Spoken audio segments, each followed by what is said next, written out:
Hello everyone and welcome back to a brand new video. In today's video we are going to be unboxing the dual Flipsky 6.6 Plus version of the Flipsky 6.6 VESC.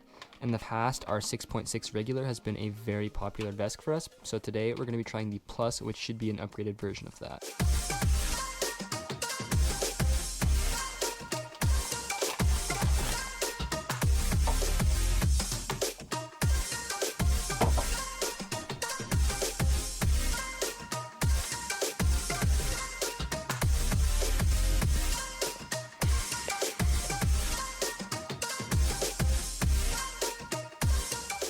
Okay, so I've just opened this thing up and I'm just going to go over what comes inside of the dual 6.6 Plus.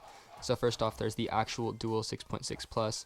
We've got some standard, what looks to be 8 gauge wire for the positive and negative going into the battery. We've got some 12 gauge wire, 6 phase wires, 3 for each motor. Nice solid big juicy wires there. The actual VESC itself is here. The ports right here, the CAN bus connector for going into a 4-wheel drive. There's also some UART ports, stuff like that, sensor wire ports. Another thing that there is connected to this VESC is a power switch right here. So there's a built-in power switch to this VESC, which is an extremely nice feature, although I've heard that there are some issues with this thing. And then we've got the PPM for a regular receiver. We also have some sensor wires, which are just to connect your motor sensor wire into the sensor wire ports on the VESC to run in censored FOC. And then of course we have a programming cable, which is a standard micro USB. So really the first thing that I notice when I take a look at this ESC is just its size. This thing is very, very tiny compared to the dual 6.6. And I think that's a really good feature. Not only is it thinner, but it's also shorter and less wide, meaning that you have a lot more room in your enclosure with something like this. I also really love the fact that there's an integrated power switch, because that eliminates the need of A, getting a pack with a power switch, or B, buying a separate power switch, which can cost up to $50 for a good one. So this is a very nice addition. We'll have to see how it works. There is a way to disconnect it if you already have one, which I think is going to be important for a lot of people who already have packs with switches in them. What we're going to do right now is attach an XT90 female to the positive and negative battery so that we can get this thing hooked up. We're also going to solder some 4mm bullet connectors to all these phase wires so that we can plug them into our 6374s and give this thing a test. So we already have a battery with a power switch, so there's no need for this extra additional momentary latch switch, but we will be showing it in the video anyways, just to show how it works. So we'll need to have both switches on, obviously, which in the final version, when we actually ride this board around, we'll only have one of the switches, so we'll take this one out. Alright, so here we go. I've soldered the XT90 on here, positive and negative, and then the 4mm bullet connectors on here.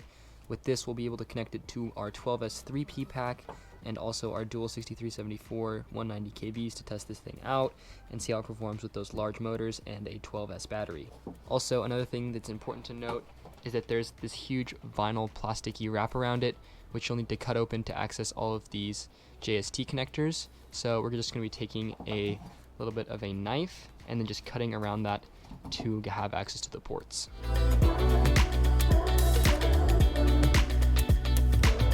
Okay, so here we have the 6.6 Plus. All of the ports are uncovered. As you can see, we'll have access to the sensor wire ports back here, the power switch port right here, another sensor port, and then 2 UART ports on the side here. At this point, we're going to get this thing ready to get plugged in, test out how and see how this switch works, and then program it up and see how this thing performs in the real world. Right here we've got our 12S3P Samsung 40T battery pack, and as you can see, it comes with a built-in turning on and off switch, so you can just touch this, it'll glow green, and the pack turns on. So technically we really don't need the switch feature inside of our 6.6 Plus, but we're just going to be showing it off and then taking the switch out once we actually ride this thing. We're just going to plug in the 2 XT90 connectors, and just like this thing is now hooked up. We can look on the side here, turn on this green light, and evidently this thing is still not on because we have to turn on this switch right here, which once we turn on, glows up, works absolutely beautifully. And we'll have to program this thing to make sure it works, but I'm going to take off this switch to have to not have 2 switches in this board, because that would just be a little bit of a pain. All we're going to do is just take this 3-pin connector, unplug it, and just like that, this power switch is now loose. And Let's see if this actually works without having to have that. With the power switch removed, we're going to test to see if this thing turns on and detects that that's not there.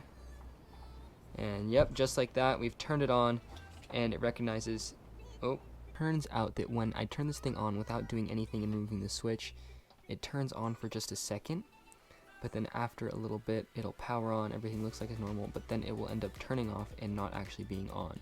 So you can't actually just leave it like this and work. So what we're gonna do is, I just talked to Flipsky and they said we can use a jumper cable or any type of soldering to bridge 2 pins on this 3-pin back here, and that way it'll think that it's always on and we can use our external switch right here. So now we have this jumper cable in right here. I don't know if you can see it, it's pretty zoomed out and we can't really zoom in without losing focus, but it's staying on, everything seems to be fine.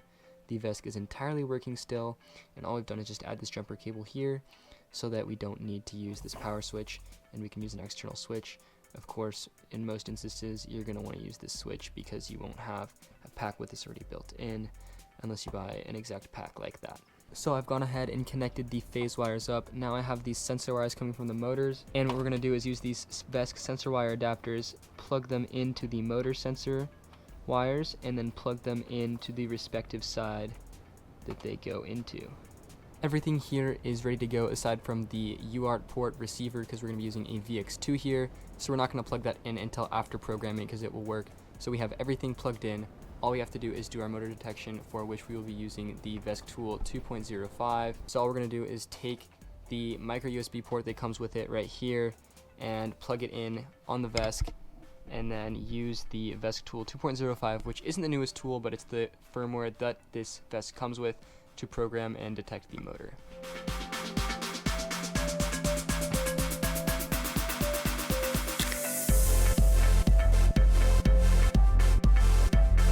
What we're going to do is take this VX2 remote controller made for VESC 6 and just plug it right here into this UART port. It's looking for it, it's blinking right here, looks like it's found it. So now when we go,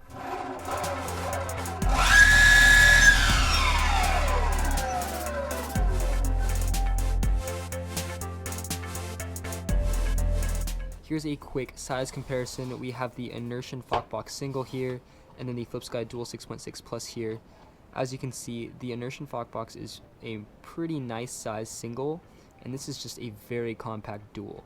So obviously this is bigger than a single Fockbox, but when you put 2 of these together, it's going to be a lot bigger. Obviously Inertian doesn't make these, and no one uses these anymore because you can't buy them, but it's just a reference to show that this is a very compact ESC. The 6.6 probably comes out to around here, so it's really nice to see that they've come up with something really compact that should be very powerful. Also, something I forgot to mention earlier in the video, on the bottom here we have a nice heat sink to dissipate some of the heat coming off this thing, as that's going to be really important to ensure that this thing is functioning properly. In terms of how the dual Flipsky 6.6 Plus performs in the real world, the simple, short answer is that we absolutely love this ESC. The acceleration is extremely strong, the braking is perfect and never cuts out, and it provides excellent performance on 12S with dual 6374 motors, which is really important for us DIYers that like to build very extreme electric skateboards. I think that the only other ESC that we've tried that even comes close or is in the same range of performance as this is the Fockbox Unity and the Fockbox singles that we used to have.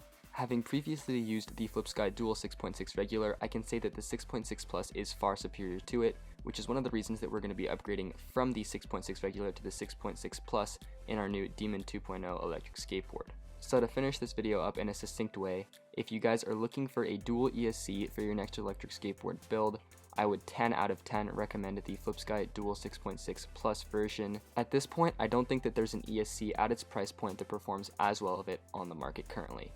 Maybe this will change when the Stormcore gets released, but even the Stormcore will be around $100 more than this. Because we liked the 6.6 Plus so much during our testing of it, we're going to be replacing all of our dual 6.6 VESCs on our online store to dual 6.6 Pluses.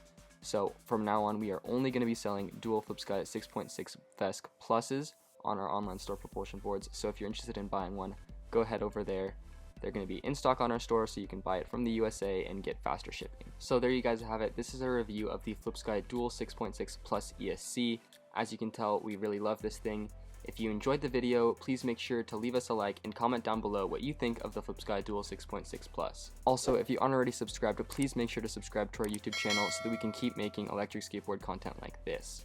Once again, thank you guys so much for watching, and we'll see you guys in the next video.